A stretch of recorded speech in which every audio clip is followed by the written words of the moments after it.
hoy vamos a estar charlando un poquito, esta va a ser nuestra agenda. Vamos a ver en un modo bastante general cómo vamos a manejar un proyecto de accesibilidad, cuáles son esos desafíos que podemos llegar a encontrar. También ver estas diferencias que podemos llegar a tener en los proyectos, si tenemos un proceso de desarrollo accesible versus un proceso de remediación, y también cómo gestionar las distintas cosas que vamos a tener que hacer durante el proyecto para que sea exitoso, que tienen que ver con el alcance, el tiempo, los costos del proyecto, el desarrollo, los riesgos que tenemos, y por último los proveedores. Entonces, nuestro objetivo de hoy es abordar los roles, responsabilidades y los procesos que nos van a permitir integrar exitosamente la accesibilidad a un proceso de construcción de un producto digital. Vamos a arrancar con esta frase que es de Dylan Barrell, que me gusta mucho, que dice: la accesibilidad es la gestión del cambio. ¿Sí? Lo que vamos a tener que gestionar como jefes de proyecto es un cambio que es cultural, que es organizacional y que tiene que ser profundo y que tiene que ser definitivo. De otra manera, tarde o temprano la accesibilidad va a volver a fallar. Entonces lo que estamos haciendo es una gestión desafiante, ¿no? Estamos ya hablando de todo un proceso que debemos hacer, un montón de roles que debemos tocar y encima mantener toda esa situación. Lo más importante es comprender, y esto es súper importante porque va un poco a contramano de lo que está pasando hoy en día con la accesibilidad, que es que no tenemos que abordar los proyectos de accesibilidad de una manera reactiva. ¿Qué quiere decir de una manera reactiva? Esperar a hacer las cosas mal para arreglarlas. ¿Sí?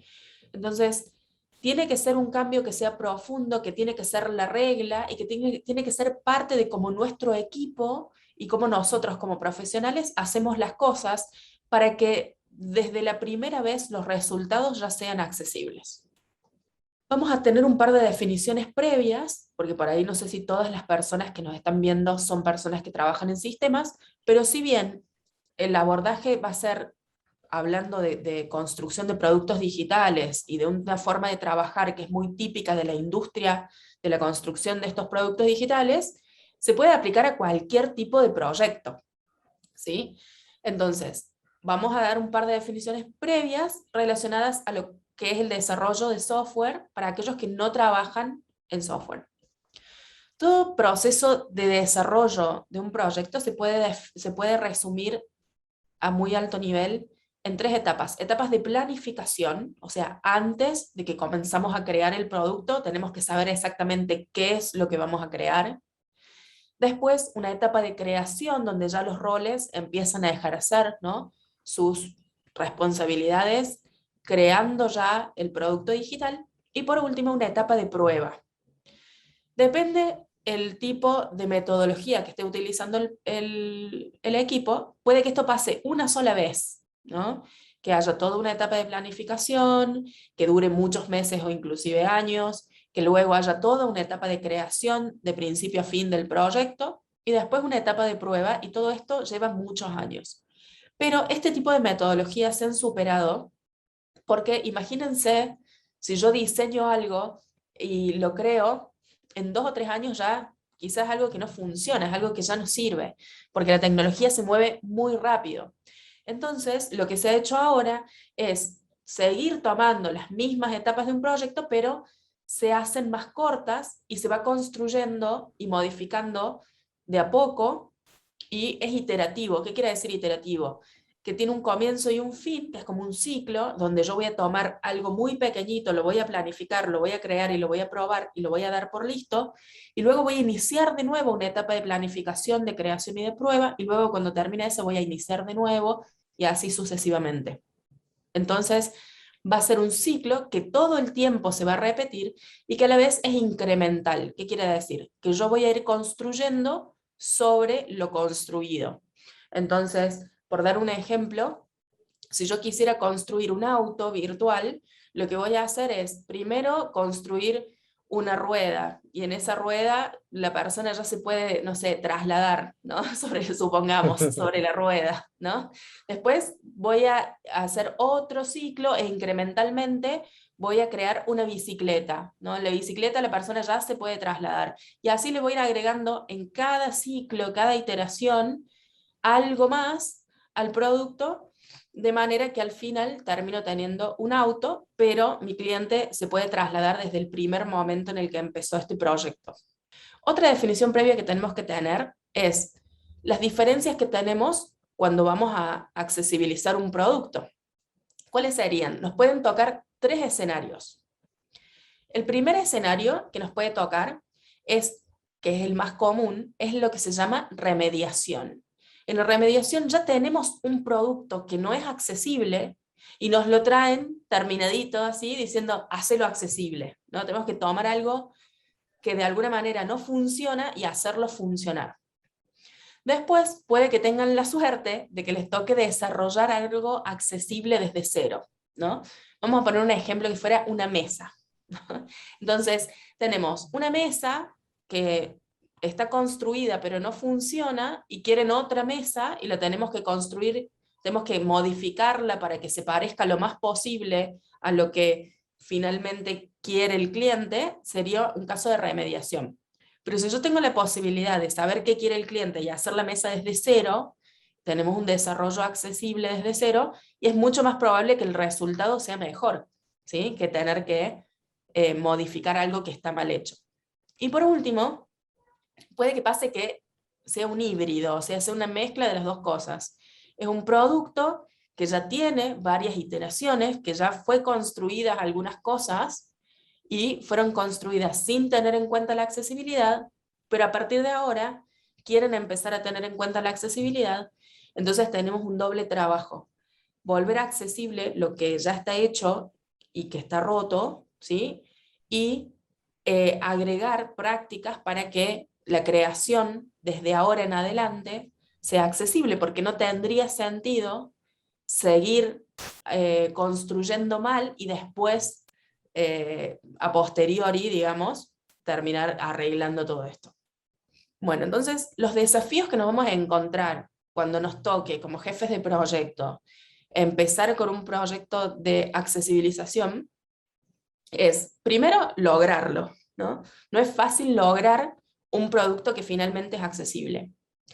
En segunda instancia, mantenerlo, porque la accesibilidad, como los productos cambian constantemente, los productos digitales no son estáticos, ¿sí? Es algo que constantemente le estamos metiendo cambios, le estamos metiendo cosas nuevas, estamos manteniendo cosas, y eso también hay que hacerlo de una manera accesible, si no, tarde o temprano estamos de nuevo cayendo en un producto inaccesible, y a la vez tenemos que lograr la accesibilidad y mantenerla sin que esto impacte demasiado en el tiempo que lleva el proyecto, porque también hay que entender que la tecnología y sobre todo los negocios dentro del mundo digital tienen un tiempo determinado, como que todo se mueve súper rápido, entonces no podemos afectar demasiado ese tiempo en el que el cliente quiere salir a producción, que quiere decir quiere publicar su aplicación o su página, y también no impactar demasiado en el presupuesto. Porque cuando queremos agregar algo nuevo en un proceso que ya anda, corremos el riesgo de que se alargue demasiado y obviamente que hay que pagarle el tiempo a cada uno de esos profesionales y eso implica que se puede ir del presupuesto. Y todas estas cosas los manejan siempre los jefes de proyecto. Para lograr exitosamente, digamos exitosamente, ¿no? Bueno, correctamente sería mejor la palabra. Para lograr correctamente gestionar un proyecto de accesibilidad, tenemos que gestionar bien el alcance, que ya vamos a ver qué es, ¿no? Cada una de estas cosas, el alcance, el tiempo, los costos, el desarrollo, el riesgo y los proveedores. Vamos a empezar con la gestión del alcance. El alcance básicamente lo pensemos como, acá vamos a determinar qué vamos a hacer y qué no. Es importante determinar ambas cosas, ¿sí? Es decir, qué parte del producto vamos a hacer accesible y qué parte no o va a quedar para un próximo proyecto, ¿sí? Hay que por ahí el problema con los proyectos estos que son tan grandes es pensar que uno puede hacerlos todos de una vez.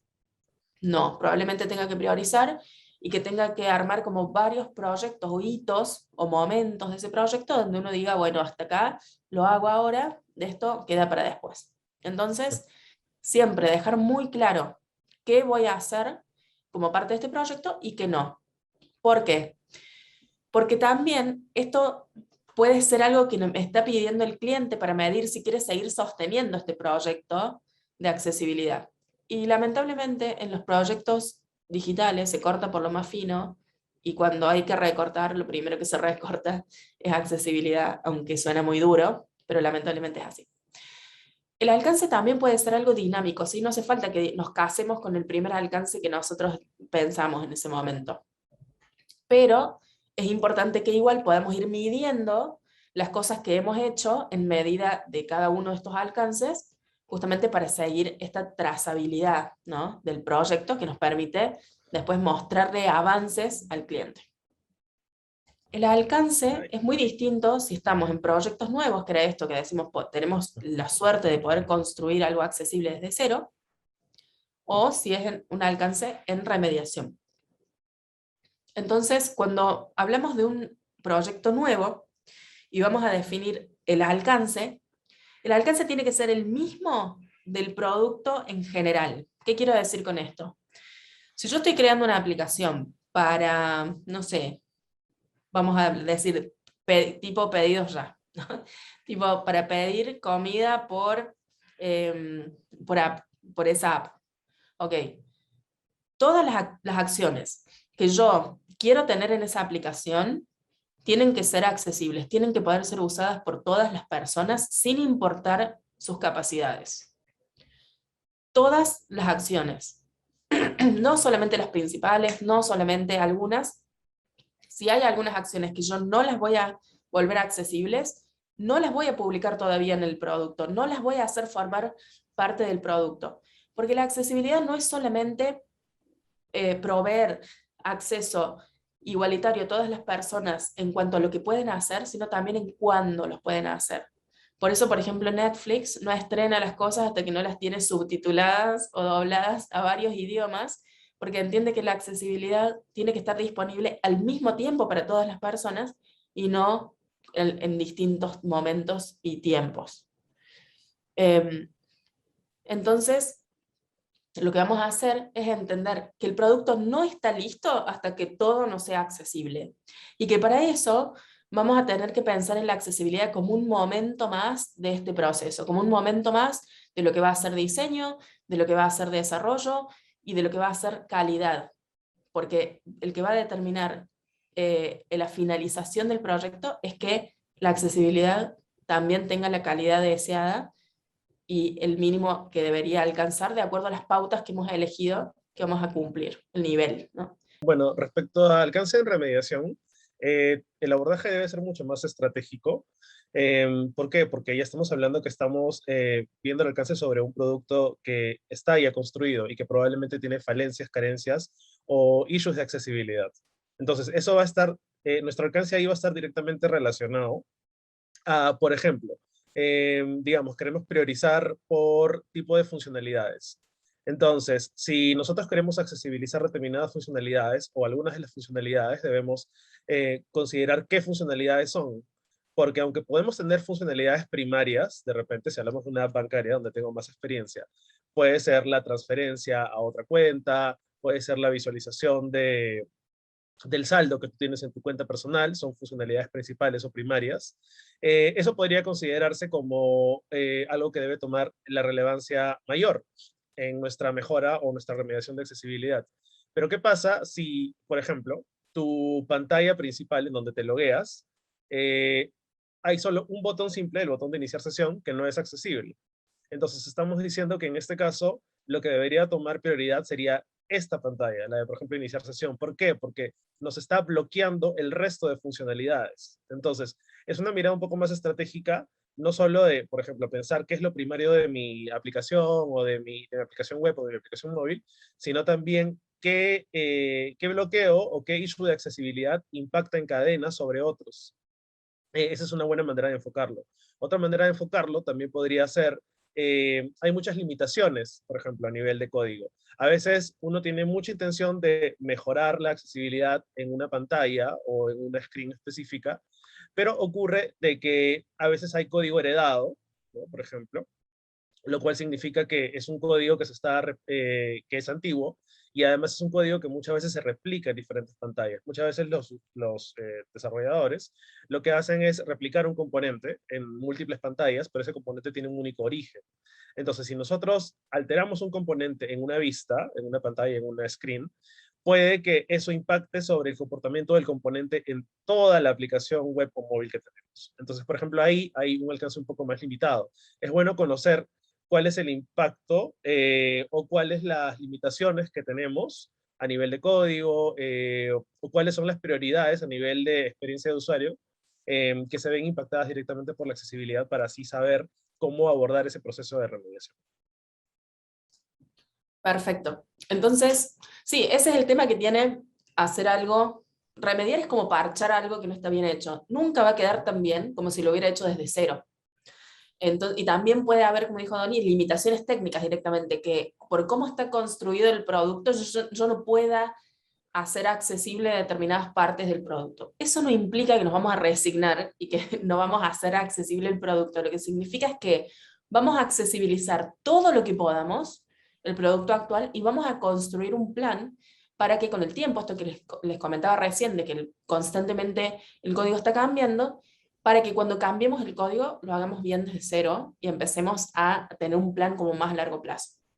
Ahora estamos hablando simplemente de esto de parchar, entre comillas, ¿no? Vamos a crear un inventario, o sea, vamos a listar todo lo que vamos a revisar del producto. Estas cosas que son básicas para que mi producto sea mi producto y no sea otra cosa. O sea, si yo no puedo volver accesible, como decía recién Doni, en el caso de la aplicación de un banco, hacer una transferencia o consultar mi saldo o cosas que son básicas de una aplicación de un banco, y ahí sí vamos a tener que tomar otra decisión de romper ese código y hacerlo de nuevo, porque hay funcionalidades que son tan importantes que hacen a la naturaleza misma del producto que no podemos en ese caso decir, bueno, queda, esto no lo vamos a hacer accesible, ¿sí? Pero vamos a crear un inventario para listar justamente, ¿no? ¿Qué son esas funcionalidades sí o sí que hacen de mi producto mi producto? También vamos a evaluar lo que hemos listado, ¿sí? Para justamente ver qué grado de accesibilidad tiene o no, y si es técnicamente posible hacerlo. Y por último, vamos a priorizar, ¿no? De todo este análisis sale una lista de errores de accesibilidad, y vamos a priorizar, ordenar esas correcciones, ¿no? Para, de acuerdo a lo que comentaba recién Doni, donde haya un bloqueante muy grande, donde muchas personas queden excluidas, lo vamos a hacer primero. Donde haya complejidad técnica, del conocimiento que tenga mi equipo, si lo voy a priorizar o no, porque si mi equipo recién está empezando en accesibilidad y se está formando, voy a preferir que toquen cosas con menos complejidad técnica primero y después vayan subiendo en complejidad a medida que se van como haciendo amigos de las nuevas prácticas de accesibilidad, y sobre todo el riesgo de romper una funcionalidad en producción. Porque a veces, por ejemplo, vamos a pensar en una plataforma de e-commerce, una plataforma donde uno puede comprar cosas. El hecho de que nosotros rompamos algo en producción, o sea, que tocando el código hagamos que eso en producción no funcione, puede significar una pérdida millonaria para nuestro cliente y no va a estar contento con nosotros como jefes de proyecto si hicimos algo así. Entonces también el riesgo de estar rompiendo algo lo vamos a tener en cuenta para ver por dónde vamos a empezar. Otra cosa también muy buena para priorizar puede ser el hecho de, hay algunas modificaciones a nivel de accesibilidad que únicamente pueden corregirse en el código, entonces eso va a ser mucho más fácil, como tú mencionaste, cosas puntuales chiquitas que no necesita que se toque el diseño. Y de repente lo que ya involucra diseño o un replanteamiento de la experiencia, eso poder ya planificarlo de manera más extendida, ¿no? Y en el alcance también sería bueno considerar el tema de qué tecnologías asistivas estamos abordando, porque hay muchos clientes que es como que yo quiero que todo sea accesible, pero luego se dan cuenta que el alcance a nivel de tecnologías asistivas es súper amplio y se abruman un poco. Entonces, no creo que hacer todo de un inicio sea bueno, sobre todo si no existe experiencia en el equipo, sino justamente hacer un abordaje un poco más estratégico, incluso también considerando qué tecnologías asistivas van a estar directamente consideradas dentro de ese alcance en relación a qué criterios, ¿no?, que hemos escogido de la WICA. Entonces vamos a evaluar esta factibilidad técnica, o sea que si técnicamente se puede hacer, pero también hay que tener en cuenta como jefe de proyecto el tiempo que tengo para hacerlo, porque el cliente quiere poner eso en producción en un tiempo determinado, y el presupuesto que tengo para poder hacerlo. Porque tampoco lo puedo alargar demasiado, quizás abarcar muchas cosas si no tengo ni el tiempo ni el dinero para hacerlo. Esto también esto lo vamos a volver a reforzar, porque es súper importante que esto es temporal, las remediaciones son temporales. Hay que migrar hacia la accesibilidad total siempre. Ahora vamos a hablar un poco de la gestión del tiempo, que era esto que hablábamos recién, ¿no? ¿Cómo hacemos si tenemos un tiempo limitado para hacerlo? En este caso, no importa si es remediación o es un proyecto nuevo, el tiempo en general depende mucho más de la experiencia o no del equipo que está realizando el trabajo, ¿sí? La desviación, ¿qué quiere decir la desviación? La desviación es el tiempo que agregamos al proyecto, no puede ser más del 5% total, ¿no? Si yo voy a tener una X cantidad de días, no puedo duplicarlo, ¿sí? Si yo iba a tardar 30 días, 60, no, tiene que ser un 5% como máximo más del tiempo, o aspirar a ello, ¿no? También es un poco difícil llegar a esa métrica, pero tenemos que tratar de apuntar a eso. ¿Y cómo podemos hacer si vemos que en realidad nos está tomando mucho más del 5% del tiempo?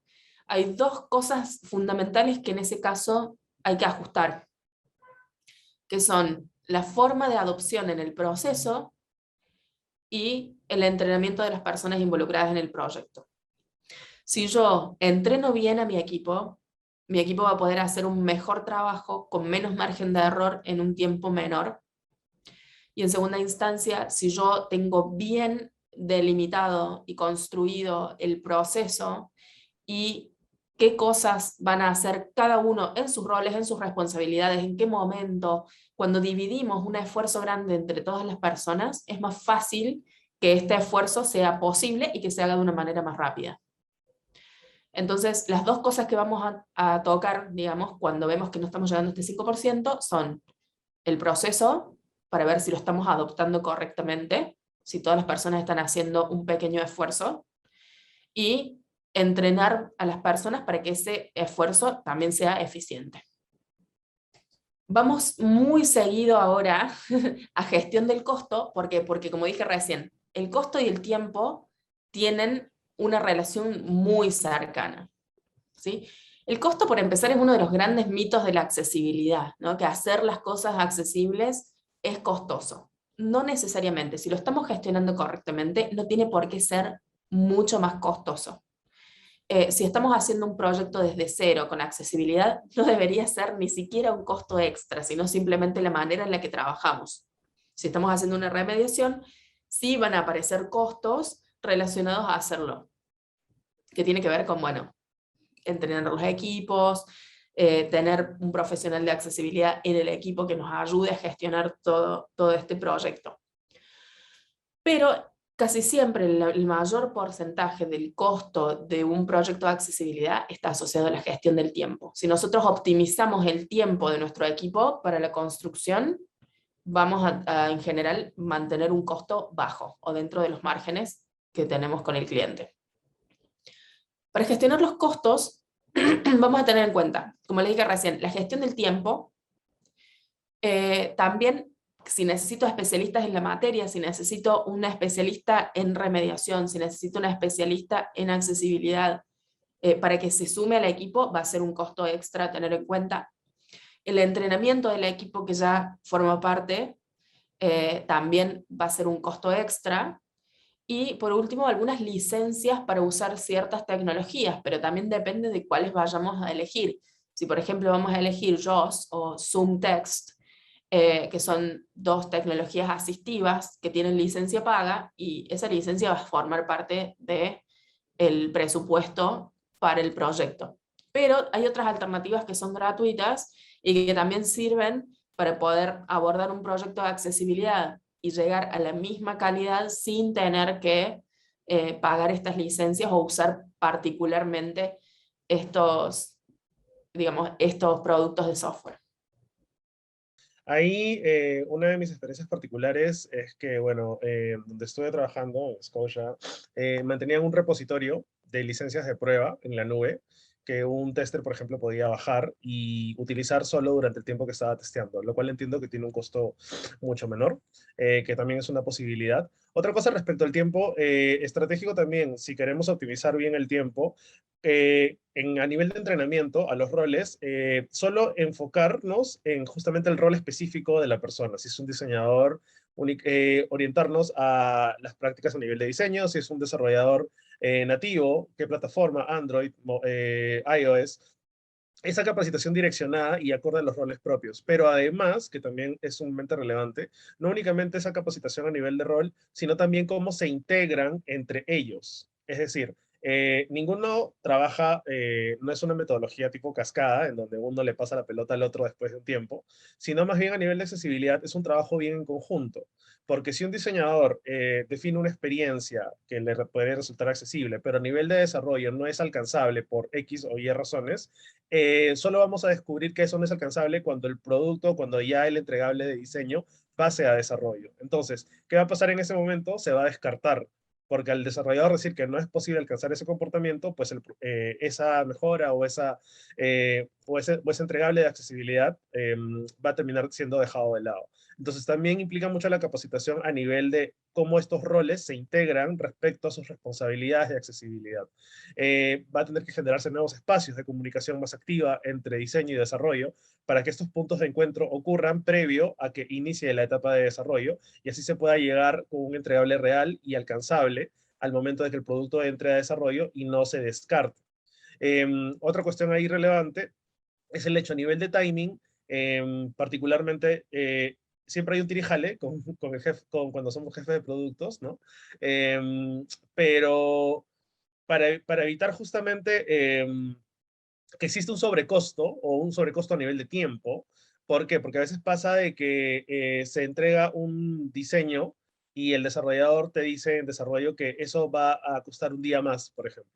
Y a veces a nivel de jefes de proyecto no están muy de acuerdo con que eso se alcance o que ese día extra se tome para accesibilidad, por X o Y razón me ha pasado. Esto incluso hace que sea más relevante que de verdad lleguemos con la cuestión de accesibilidad, los requerimientos de accesibilidad bien aterrizados y sabiendo que no va a representar un sobrecosto exagerado cuando entre eso a sprint de desarrollo para que así no sea descartado. Entonces, claramente también desde antes de entrar a desarrollo, tener claro cuánto tiempo verdaderamente va a requerir el desarrollador para realizar tal o cual implementación, eh, y también gestionar ese tiempo para que sea lo más adecuado posible o correcto posible sin que llegue a un nivel de descarte, ¿no? Sobre todo porque los sprints duran a veces poquito, 2 semanas nada más, Sí. entonces hay una Sí, mayor fuerza entre en eso. una semana y 4 semanas dura más o menos un ciclo de Ujú. estos que hablábamos al principio. Y sí, es como, pueden ver cómo todo está súper relacionado, ¿no? Como que ahora recién comentaba esto Doni y tiene mucho que ver con la gestión de alcance, con saber desde el primer momento qué cosas sí vamos a hacer sí o sí, cuáles sí son negociables, entonces no sabemos si las vamos a hacer o no y depende del tiempo y demás, y qué cosas definitivamente no vamos a hacer en esta instancia que estamos trabajando. Eso nos va a ayudar a tomar estas decisiones después cuando tengamos otros problemas, ¿no? De tiempo, de costos, el decir, bueno, ¿cómo puedo entonces tocar el alcance para tener equilibrados, ¿no? Costo, tiempo y demás. Entonces, es como que en realidad todos estos factores, si bien los estamos estudiando por separado, están íntimamente relacionados unos con otros. En gestión del desarrollo, que esto vendría a ser más la gestión del equipo en la construcción del producto, en este caso lo más importante es que cada rol pueda cumplir con sus responsabilidades asociadas, ¿no? Y para esto es imprescindible el conocimiento del equipo, el conocimiento de accesibilidad.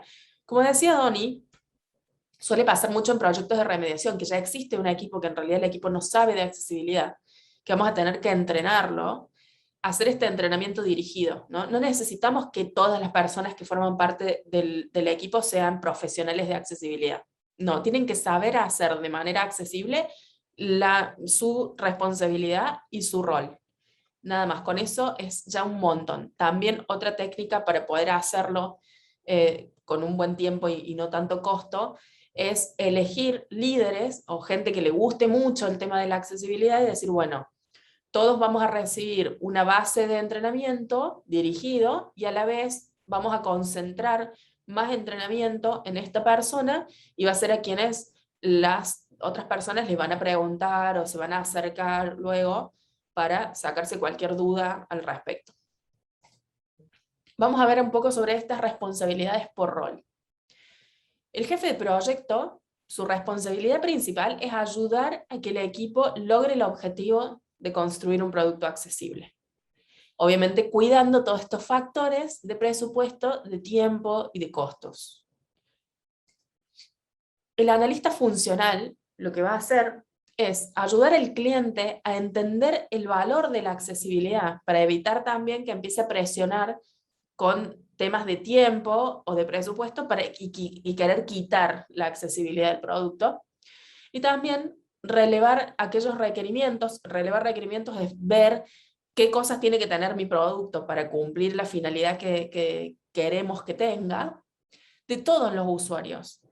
No solamente el usuario típico de persona que tiene una buena conexión a internet y que tiene un dispositivo nuevo y que no tiene ningún tipo de discapacidad, ¿sí? Sino de todos los usuarios teniendo en cuenta todas estas cosas. Y también sugerir tecnologías, porque el analista funcional también sugiere tecnologías en las que vamos a construir el producto, en la que la accesibilidad se pueda construir mejor y que se pueda escalar en el tiempo mejor, porque hay bases tecnológicas que son más permisivas con la accesibilidad que otras. En el rol del diseñador es construir una solución pensando en las habilidades y capacidades de todos los tipos de usuarios, lo mismo que habíamos hablado recién. No el usuario ideal que no tiene ningún bloqueante, sino los usuarios reales que tienen sus bloqueantes en la realidad, ¿no? Deshacerse de los sesgos, no suponer. Uno de los principales sesgos que existen en la construcción de los productos es pensar que las personas con discapacidad no usan ese producto, ¿no? A veces me ha pasado tener que hablar con algún jefe de proyecto o un cliente que me diga, no, no lo vamos a hacer accesible porque, por empezar, solamente asocian la accesibilidad a la discapacidad, pero no lo vamos a hacer accesible porque nuestro producto no es para personas con discapacidad, o las personas con discapacidad no usan mi producto. Bueno, no lo usan porque no es accesible, básicamente. Entonces, deshacerse de esos sesgos y después hacer lo que se llama el handoff, que es cuando diseño, le entrega lo que diseñó al equipo de desarrollo para que lo empiece a construir, hacerlo con especificaciones de accesibilidad para la implementación. Por ejemplo, darles por escrito el texto alternativo de cada una de las imágenes. Especificar si una imagen es decorativa para que eso lo tenga en cuenta a la hora del código el desarrollador. Todos los colores tienen que estar especificados en el diseño y sus combinaciones, porque va a haber un contraste que fue respetado pensando en las normas de accesibilidad que el desarrollador no puede cambiar después. ¿Sí? Hay varias cosas que tienen que estar especificadas, igual que los roles de los elementos, en este traspaso, ¿no? De diseño a desarrollo. Después, una vez que estamos en desarrollo, la responsabilidad de la persona que está en desarrollo es construir un código que esté de acuerdo con los lineamientos que da la W3C, que son estos que vimos en la clase 1, y hacer uso de todos los recursos que permitan implementar la accesibilidad del producto. Ellos están a cargo de que esto técnico se haga realidad. Y por último, tenemos al tester, que es el que prueba, ¿no? El que una vez que ya está diseñado el producto, fue desarrollado, lo toma y prueba de que el producto realmente hace lo que tiene que hacer. Entonces, en este caso, realizar pruebas que garanticen que el producto es accesible y que funciona correctamente.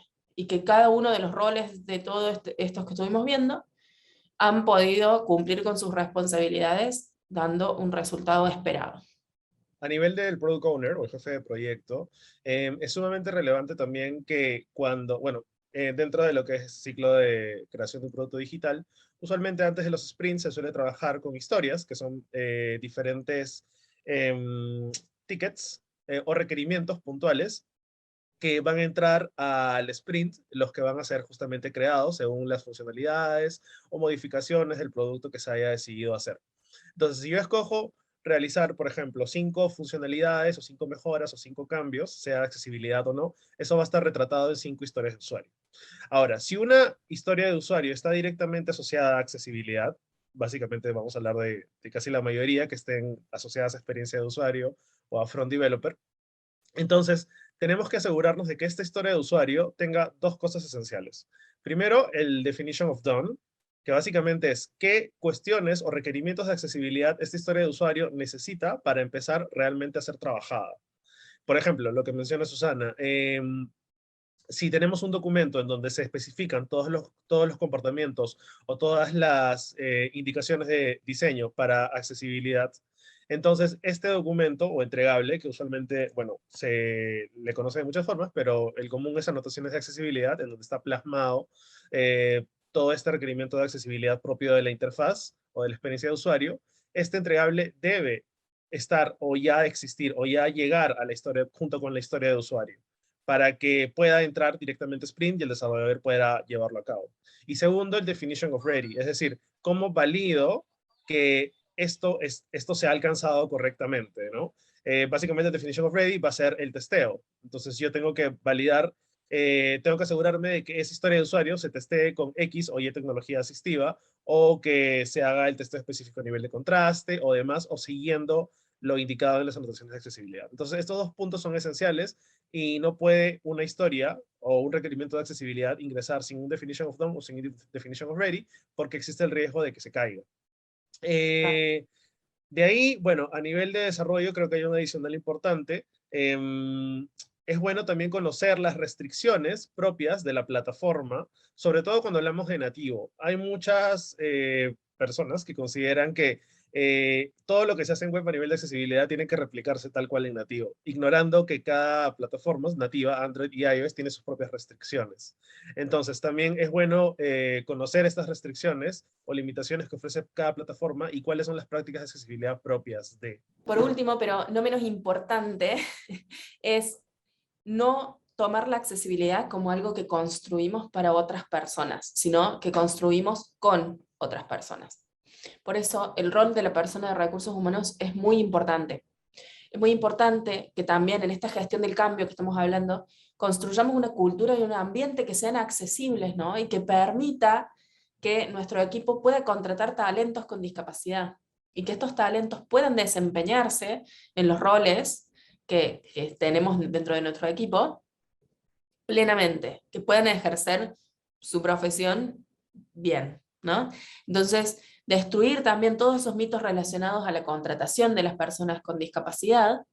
¿Y por qué? Porque el mejor resultado que podemos llegar a tener en accesibilidad es el que se obtiene con la participación activa y directa de las diversidades. Entonces, también es importante, si vamos a empezar a trabajar proyectos con accesibilidad, que parte de ese desarrollo, de ese proyecto y de lo que pensamos, sea modificar la cultura interna del equipo y la organización interna de la empresa para que sea un medio accesible que permita la participación de las personas diversas en la construcción de los productos. Ahora vamos a ver, nos quedan la gestión del riesgo. El riesgo básicamente tiene que ver con que la accesibilidad es un derecho humano, ¿sí? Y como tal, el incumplimiento es un riesgo legal, ¿sí? Incumplir un derecho humano siempre va a traer aparejado un riesgo legal. Hay otros riesgos que están también relacionados a lo legal, que vienen por otros lados. Nosotros ahora nos vamos a concentrar en aquel riesgo legal que puede significar una pérdida económica para nuestra empresa o para nuestro cliente. Lo primero que tenemos que hacer es evaluar un par de situaciones para ver cuál es el riesgo legal al que estamos expuestos. Primero, saber el contexto legal donde opera nuestro producto. Y esto no es solamente en donde está situada la empresa, sino en todos los lugares, en todos los países donde se pueda usar mi producto. Tengo que tener en cuenta si hay leyes de accesibilidad, cuáles son. Obviamente que siempre, aunque no haya leyes de accesibilidad, están tratados internacionales de los que estos países forman parte, donde se reconoce el derecho al acceso de las personas con discapacidad como un derecho humano. Entonces, más allá de que no haya una ley de accesibilidad, siempre hay un ordenamiento importante, ¿no? Porque estamos hablando ya de algo internacional con jerarquía supraconstitucional en general, donde se puede generar una demanda porque nuestro producto no sea accesible. Y, por ejemplo, les voy a dar un ejemplo de un cliente, una aerolínea, que si bien estaba basada en un país de Latinoamérica, uno de los países a donde volaba, o sea, uno de los destinos a los que vos podías ir, era Estados Unidos, y fue demandada en Estados Unidos por accesibilidad. Entonces, no es solamente de dónde es mi cliente, sino de todos los lugares donde el producto funciona. También vamos a evaluar el tipo de producto. ¿Por qué? Porque si mi producto es un videojuego, digamos, no va a ser el mismo nivel de accesibilidad que yo voy a poder alcanzar, y no va a ser la misma ley la que aplica. Entonces, eso hay que tenerlo en cuenta, y tampoco hay mucho riesgo de ser demandado porque es algo relativamente nuevo, ¿no?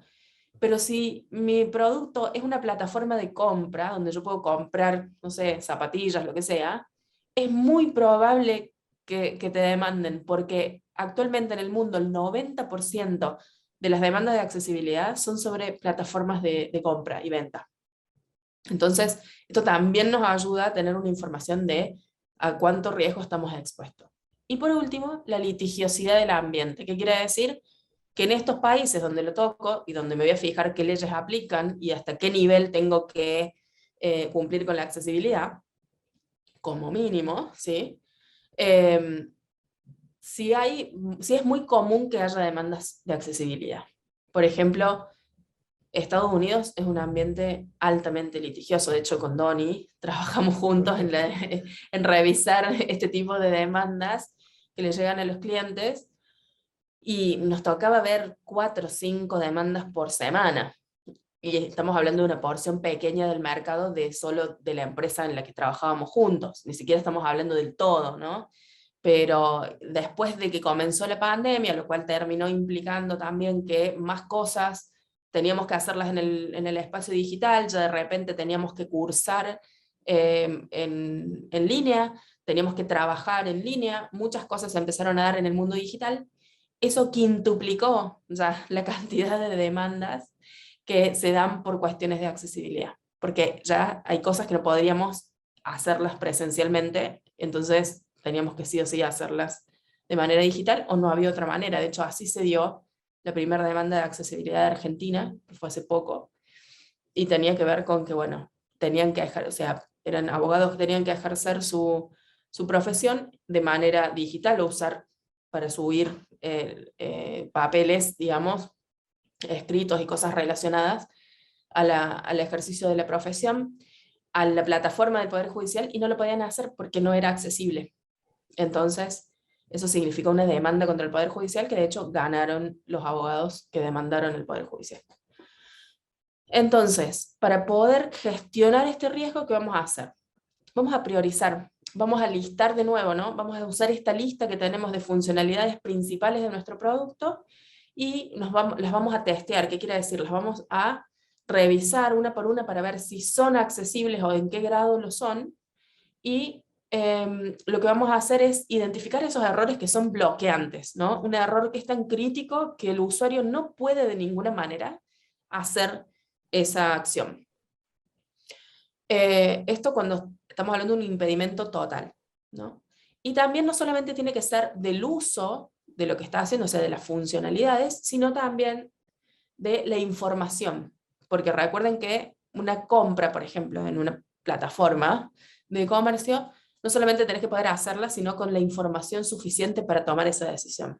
O sea, el derecho a tener la información, la misma información que cualquier otro usuario es muy importante. Y ahí es donde van a tener el mayor riesgo, en aquellas funcionalidades o porciones de información a las que los usuarios o algún tipo de usuarios no pueda acceder para nada. En segunda instancia, tenemos un efecto en las relaciones públicas, ¿no? O sea, el hecho de que estemos violando un derecho humano afecta altamente las relaciones públicas o la imagen de nuestro producto o de nuestra empresa. Mucho más si uno recibe una demanda y empieza a llevar esa demanda demasiado lejos, ¿no? Como tratando de defenderse de alguna manera, defender lo indefendible, ¿no? Que es un poco lo que pasó con el caso de Domino's Pizza. Que es una empresa estadounidense que fue demandada por accesibilidad y que quiso llevar esto hasta la instancia de la corte, y bueno, no le fue bien. Y eso que es un monstruo gigante, pero no, bueno, no le fue bien, y obviamente eso repercutió negativamente en la imagen pública que puede tener. También hay casos como Target, que es otra empresa también estadounidense muy grande, que tuvo muchos problemas de accesibilidad y de demandas de accesibilidad, pero en este proceso en el que también un poco batalló contra esta situación, aprendió y comprendió también digamos, la necesidad y la importancia de la accesibilidad, que terminó convirtiéndose en un gran aliado de las distintas asociaciones mismas que los habían demandado, y muchas de sus cosas, sus acciones y de las cosas que construyen en el producto digital son muy accesibles y están construidas en conjunto con estas asociaciones también. Creo que has abordado bien todos los riesgos potenciales. Sobre todo, yo no menospreciaría para nada el último. Por ejemplo, aquí en Perú, eh, la, la regulación, la legislación en torno a accesibilidad no es tan fuerte, lamentablemente. No obstante, el impacto a nivel de relaciones públicas, sí. De hecho, la razón por la cual yo entré, bueno, no la razón, pero una de las razones por las cuales el tema de accesibilidad se levantó en Scotiabank fue porque yo hice una publicación en Facebook diciendo que la aplicación inicial que tenían no era accesible. Entonces eso derivó un montón de situaciones hiladas, en donde eventualmente terminé trabajando para ellos y aprendiendo y volviendo el especialista que ahora soy.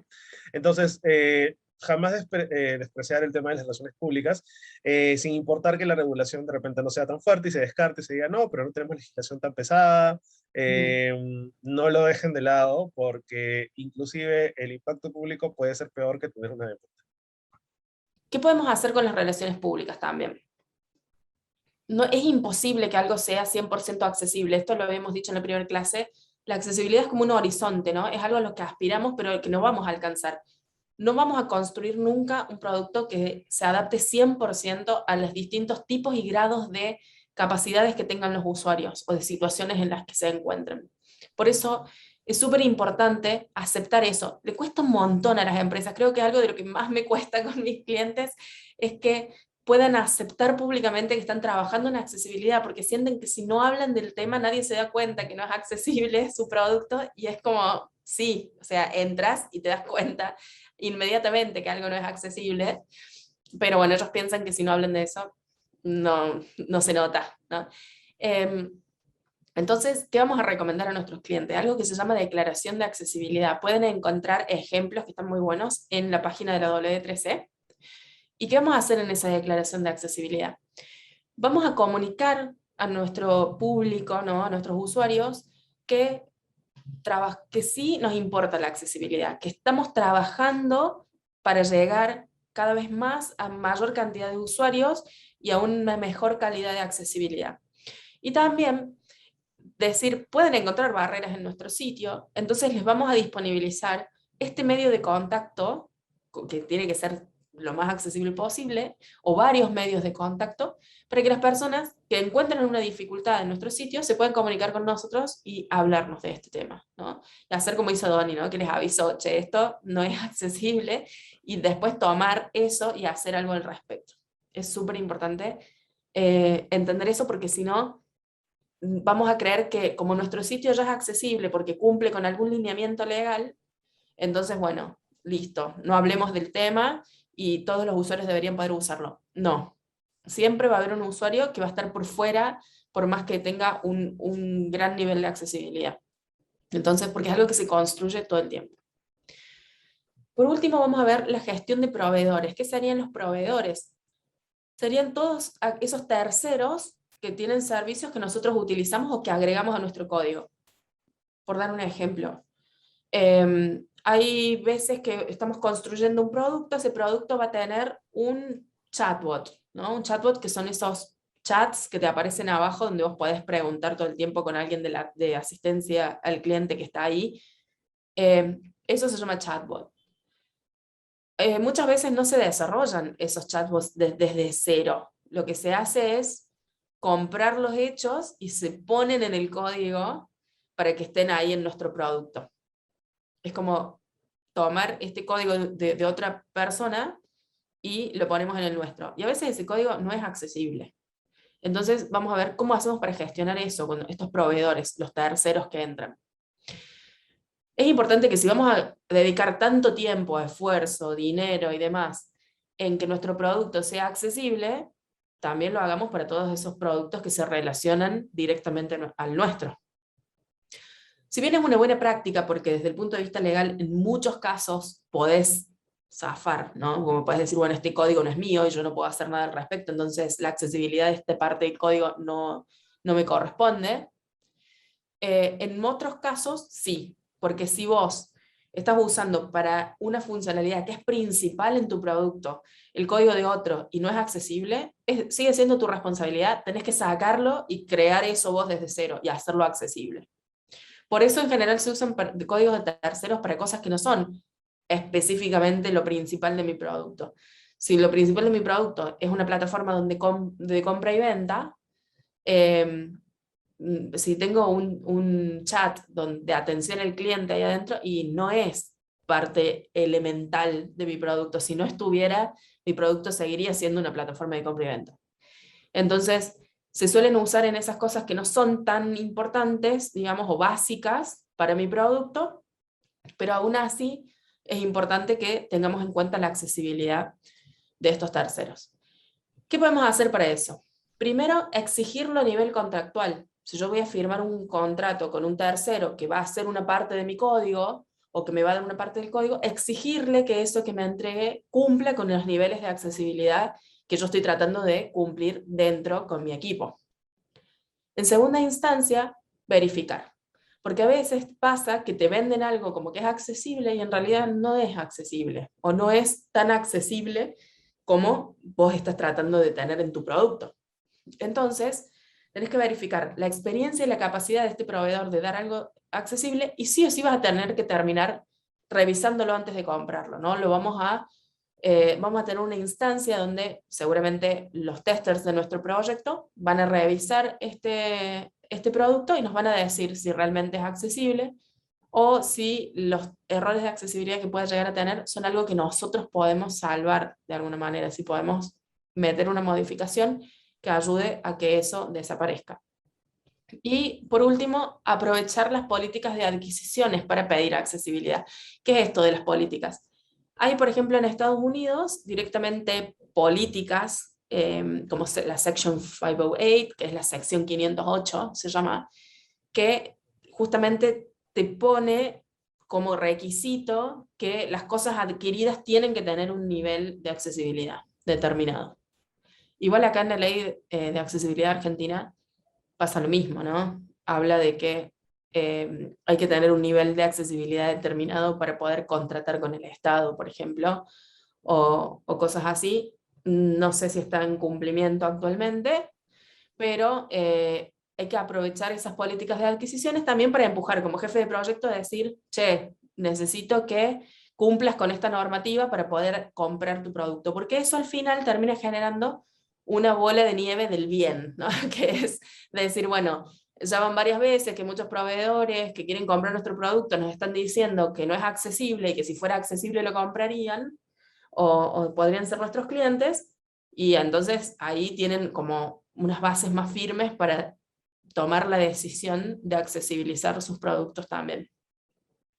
Bueno, una nota sobre el Accessibility Statement también nos va a ayudar además para justamente sincerarnos con nuestro usuario y Mm, decirle, ok, esta página o este sitio ha sido testeado contra este nivel de conformidad de la WCAG y el 2.1 o 2.0, ¿no? O esta versión. Y además, también siendo sinceros, va a ser imposible, bueno, depende también qué empresa seas y en qué proyecto estés, pero usualmente es imposible que testeemos y que probemos con todas las tecnologías asistivas existentes. Entonces, el Accessibility Statement nos va a ayudar también a sincerarnos y a decir, ok, esta página o este sitio está testeado versus estos navegadores, versus estas tecnologías asistivas y se ha comprobado que funciona de esta forma o existen limitaciones con esta. Entonces, eso va a dar un panorama más claro a nuestros usuarios y también creo que es capaz de ahuyentar a algunos demandantes. En segundo lugar, respecto al último y la gestión de proveedores, sí, no olvidemos la relevancia de los third parties, porque como bien dijo Susi, si tu plataforma es de compra y venta y tu servicio y tu opción de pago está gestionada por un tercero, todo el tiempo y costo que has invertido en accesibilidad se va al diablo. Y es muy común que utilicemos productos de terceros para, por ejemplo, gestionar una plataforma de pago, ¿no? Dentro de nuestro sitio de compra y venta. Entonces, totalmente. doble clic en eso para no perderlo de vista. Aparte, lo que pasa también, bueno, obviamente, ¿no? La pérdida, el de decir, bueno, una persona que puede hacer todo el flujo de elegir un producto, elegir el color, la cantidad que quiere comprar, todo llega al final y Frustración. quiere pagar y no puede pagar, no puede comprar online. Pero también este caso entraría dentro de esta parte, ¿no? De que es parte fundamental poder comprar en el producto. Entonces, en ese caso podés ser demandado y no podés zafar diciendo, este código no es mío. Si no, te van a decir, bueno, cámbialo, porque tenés que poder, o sea, tiene que poder comprar una persona. Entonces vas a tener que tirar ese código y armar el tuyo desde cero construir una plataforma de pagos ahí en tu mismo sitio. Así que sí, siempre también estos terceros donde nosotros incorporamos el código, nos van a estar brindando servicios de una manera sostenida, ¿no? Pero si queremos, podemos también usarlos provisoriamente e ir reemplazando por nuestro código. Puede ser una manera también de ir accesibilizando como esto en etapas, como lo habíamos planteado al principio, y no afectar costos, que por ahí ahora no tengo el presupuesto para hacerlo, no afectar tiempos, capaz que no tengo el tiempo para desarrollarlo desde cero ahora, pero obviamente nunca comprometiendo lo que es lo principal, la función principal de mi producto.